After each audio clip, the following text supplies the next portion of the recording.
কিন্তু দুঃখজনকভাবে পরবর্তী যে 3টা নির্বাচন, এখানে যেহেতু আর কোনো আইনের ধারধারি নাই, আমরা এই যে 2007-8 সালে যে বিধানগুলো করা হলো, সংশোধন পরিমার্জন করা হলো, এগুলো আর ঘষা মাজা করার সুযোগ পাইনি আমরা বাকি 3টা নির্বাচনে। এখন আমরা আবার 2026-এর নির্বাচনে এসে নতুন করে আরও অনেকগুলো বিধান সংযোজিত হয়েছে, আইনি সংস্কার হয়েছে, বিধির সংস্কার হয়েছে, এবং যেটার জন্য আমাদের নির্বাচন বিষয়ক সংস্কার কমিশন একটা বিরাট অভিনন্দন পাওয়ার যোগ্য। আমি তাদেরকে অভিনন্দন জানাই। এটা বলার উদ্দেশ্য হচ্ছে যে আমাদের কিন্তু এখনও কিছু হিপস অ্যান্ড হাইটস রয়ে যাবে, অনেক রেপলস রয়ে যাবে, যেটা আমাদেরকে এই নির্বাচনের পরে আবারও রিভিজিট করতে হবে, এবং অনুরূপভাবে সামনের 2-3টা নির্বাচনে আমাদেরকে এগুলোকে স্মুথ আউট করে করে করে করে একটা খুব সুন্দর গ্রাউন্ড তৈরি করতে, যাতে করে আমরা ডিবেটের জায়গাগুলো কমিয়ে ফেলতে পারি এবং স্বচ্ছতর জায়গাগুলোকে যেন আমরা এক্সপ্যান্ড করতে পারি, আরও স্বচ্ছ করতে পারি। আমাদের জন্য 2026-এর নির্বাচনটাকে যদি আমি একটু অ্যানালজি ড্র করি, আমি যদি একটু মেটাফরিক্যালি বলি, অনেকটা হচ্ছে লাইনচ্যুত ট্রেনকে লাইনে ফেরত এনে আবার চালানো শুরু করা, বেয়ার মিনিমাম রিপেয়ার করে কিছু কিছু যন্ত্রাংশ রিপ্লেস করে অন্তত গতি দেওয়া। এই কাজটা যদি আমরা করতে পারি তাহলে আমাদের প্রথম ধাপ অর্জিত হবে।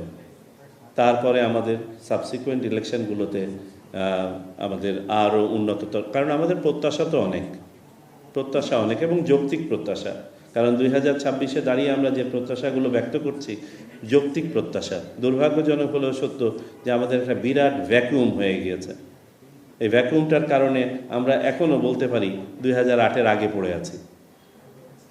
সো এই বাস্তবতায় আমাদের মনে হয় প্রত্যাশার সাথে আমাদের যৌক্তিক প্রত্যাশার বোধহয় একটা সমন্বয় ঘটাতে হবে সব ক্ষেত্রেই। এবং ইলেকশন ম্যানেজমেন্ট বডি হিসেবে, ইলেকট্রাল ম্যানেজমেন্ট বডি হিসেবে ইলেকশন কমিশন যেমন এই চ্যালেঞ্জগুলো ফেস করছে, আমি নিশ্চিত সিটিজেন অবজারভেশনও একই চ্যালেঞ্জ ফেস করছে। আমাদের জন্য সবচেয়ে বড় ডিফিকাল্টি ছিল এইবার অবজারভার সংস্থাগুলোকে নিবন্ধন করার সময় আমরা উই ওয়ার হ্যান্ডিক্যাপড। আমরা একটা কনস্ট্রেইন্ট ফেস করলাম। কনস্ট্রেইন্টটা হচ্ছে কি, গত 3টা নির্বাচনে, এই যে সাজানো নির্বাচনে বা বিতর্কিত নির্বাচনে, আনফর্চুনেটলি একটা good number of citizen observation organisations যারা ইনভলভ ছিলেন এবং যথাযথভাবে তাদের দায়িত্ব পালন করে নাই মর্মে আমাদের কাছে প্রতীয়মান হয়েছে, তাদেরকে আমরা নিবন্ধন দিতে পারিনি। এটা আমাদের একটা কনস্ট্রেইন্ট ছিল। আমি আজকে খুব খুশি হতাম যদি 81 জায়গায় আমি 200-300 সংস্থা পেতাম। আমাদের কাছে অ্যাপ্লিকেশন করেছিল 3 শতাধিক প্রতিষ্ঠান আমাদের কাছে অ্যাপ্লিকেশন করেছিল। তার মধ্য থেকে আমরা চূড়ান্তভাবে 81টা প্রতিষ্ঠানকে কিছু সীমাবদ্ধতা সত্ত্বেও আমরা দিতে পেরেছি নিবন্ধন। আমরা আশা করি আমরা এই 81টাকে হারাবো না ভবিষ্যতে, এবং আপনারা বস্তুনিষ্ঠভাবে আপনাদের দায়িত্ব সম্পাদন করবেন এবং ভবিষ্যতে আমাদের এই স্পেসটাকে গ্রো করতে হবে। কারণ আপনারা একটা সুষ্ঠু সুন্দর নির্বাচনের অত্যন্ত এসেনশিয়াল একটা part, you are the third eye of the election commission.